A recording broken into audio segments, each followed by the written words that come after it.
Join me by the candlelight.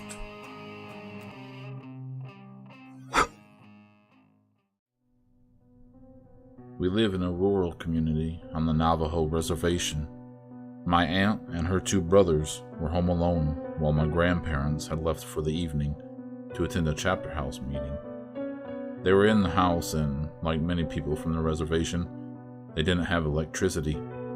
It had been dark outside for about an hour, and my aunt and my uncles were getting ready for bed. Outside they heard noises, as if someone was moving things around outside. My oldest uncle went to look out the front window and saw a figure out by the truck. This was immensely out of the ordinary, because the closest neighbor was miles away. Whatever it was opened the truck door and began to dig through the personal items that my family had left in the vehicle.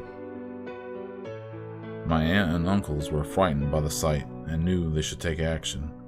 They took out the rifle and all steadied themselves to hold it up. They flung open the door and aimed the gun at the dark figure. The figure turned and started to walk towards them. Totally unfazed by the weapon, my uncle pulled the trigger, but nothing happened. The figure drew closer, and my aunt began to smell something like a rotting corpse. It was so strong it made her gag. My uncle continued to pull the trigger with no luck, and the figure came closer and closer. Off in the distance, headlights were coming up the road. My grandparents was returning. The figure looked toward the lights and started to move away and tucked itself behind a tree near the house. My oldest uncle ran toward the truck with the gun. My grandfather got out of the car and my uncle pointed to the tree. The thing was poking out its head to observe what they were doing. My grandfather ran into the house and over to the stove and grabbed a handful of ashes and rubbed over the gun and placed an ash-covered bullet into the chamber. He walked out onto the porch and fired towards the tree. Whatever that thing was didn't expect the gun to go off. The gunshot echoed and the dark figure began running. My grandma chased my aunt inside and my uncles and my grandfather went after it. There weren't many roads or paths, and so as my grandfather and uncles chased after the figure, the truck was bouncing, and the headlights were not fixed on one particular spot. My uncle swears that whenever the headlights would hit the figure, he saw a woman. Not only that, whoever it was running on all fours, like a bear.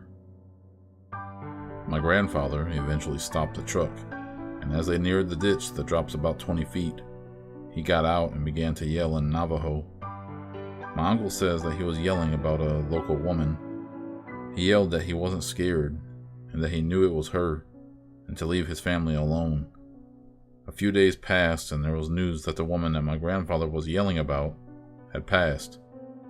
I've always been told that if you know who the Skinwalker is, say their name, and it will kill them.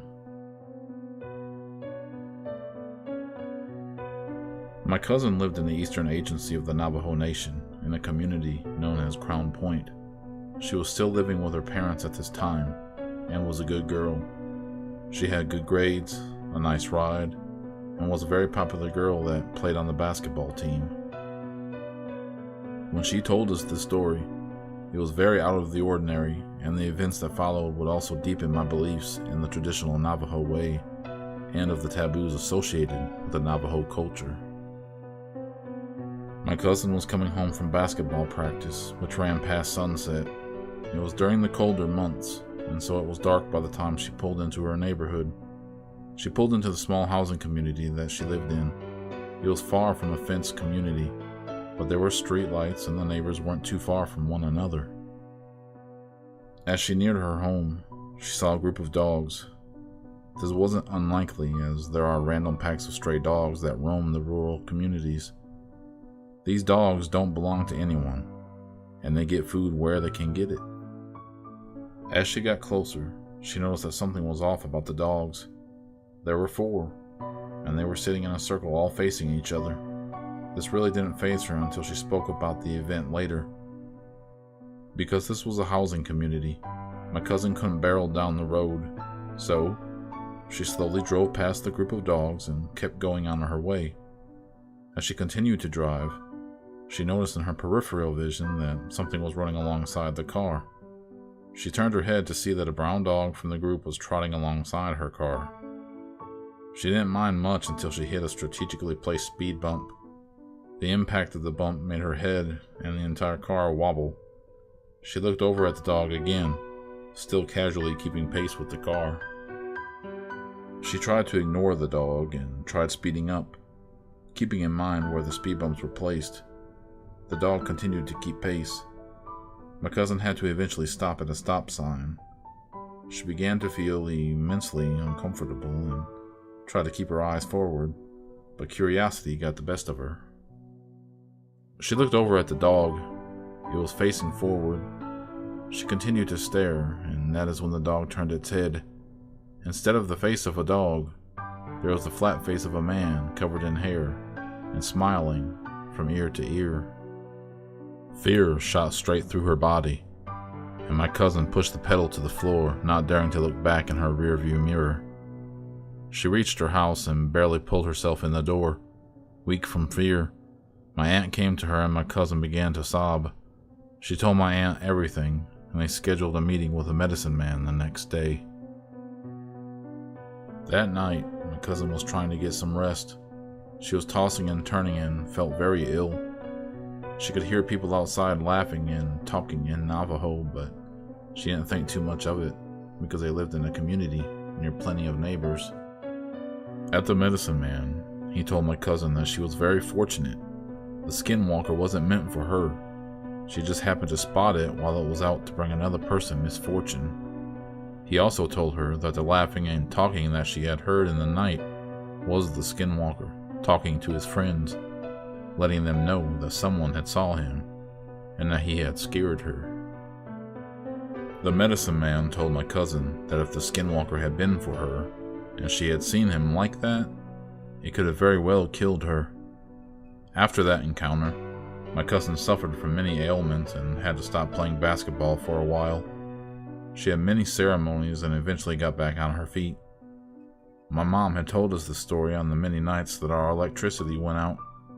When I asked my cousin about it, she confirms it's true, but doesn't like talking about it much. I live on a Navajo reservation. We don't have the city come and collect our trash, so we burn our trash in these huge burning barrels. Not very eco-friendly, I know, but that's what we got. If you don't light the trash properly, the fire will go out and the trash will just sit in the barrel. This is important because we are told to dispose of personal hygiene items correctly. If you removed all your hair from your brush, make sure the trash burned. If it was that time of the month, make sure the trash burned. If you changed your baby's diaper, make sure the trash burned. They tell us these things because skinwalkers have been known to dig through the trash in order to find things that they can use against us. They use the things that we were briefly connected to and bring misfortune on us, using these things. Some of my family members take part in the sport of rodeo, so, to practice, they have a roping dummy and take turns roping it. My two male cousins were enjoying themselves outside and taking turns swinging the rope at the fake calf. The elders are always adamant that we shouldn't stay out past sundown, especially out on the res, where it's pitch black and no one is around for miles. But my cousins aren't the superstitious type, and they were under the street light. My cousins are joking and laughing, having a great time. That changes when my eldest cousin looks over to the burn barrel. A dark figure is bent over and rummaging through the garbage that failed to burn. My cousins devise a plan that they are going to grab weapons, sticks, and rocks, and go and chase whatever it is. They move strategically, so that they are able to flank the figure. They run full speed at it and begin yelling and swinging their sticks and throwing their rocks. My cousins stated that they kept up with it for the most part. That was, until the figure ran under the street light. What my cousins thought was a person was actually a goat. Why would they think it was a person? Because the goat was running on its hind legs. They stopped running and fear ran down their backs as the figure ran off into the dark. Feeling nervous and not entirely accepting what they just saw, they began roping the dummy again. There was an awkward silence among the boys. They just saw something unnatural, but talking about it now would just make it seem real. Were they crazy? Did they really see a skinwalker? The boys roped the dummy in silence, until one of them looked over to the tree. There was a head peeking out at them. If they didn't pay attention to it, whatever it was would poke its head out from behind the tree and stare. When they would look in the direction of the tree, it would quickly move back out of sight. This was the final straw, and my cousins ran into the back of the house. They told their parents and my uncle came out to look. It was still there, poking its head out and going back behind the tree. My uncle loaded his gun and started walking towards the tree. He aimed and pulled the trigger, but nothing happened. The gun jammed. Whatever it was began to run, but it was so fast, like a blur, as my cousin describes. When it left, my uncle came in and gave the boys a thorough lecture about staying out late. The next day, my cousins told my uncle that whatever it was had been digging through the trash barrel. They went to investigate, and the creature had pulled a lot of things out of the barrel. What was odd was the tracks. Goat prints were all around the area. They followed a set of tracks, and there they found a baby diaper, several feet away from the barrel. Whatever they saw that night had very malevolent intentions. My cousins say that although the sight was ungodly, they know what they saw and stand by their claims.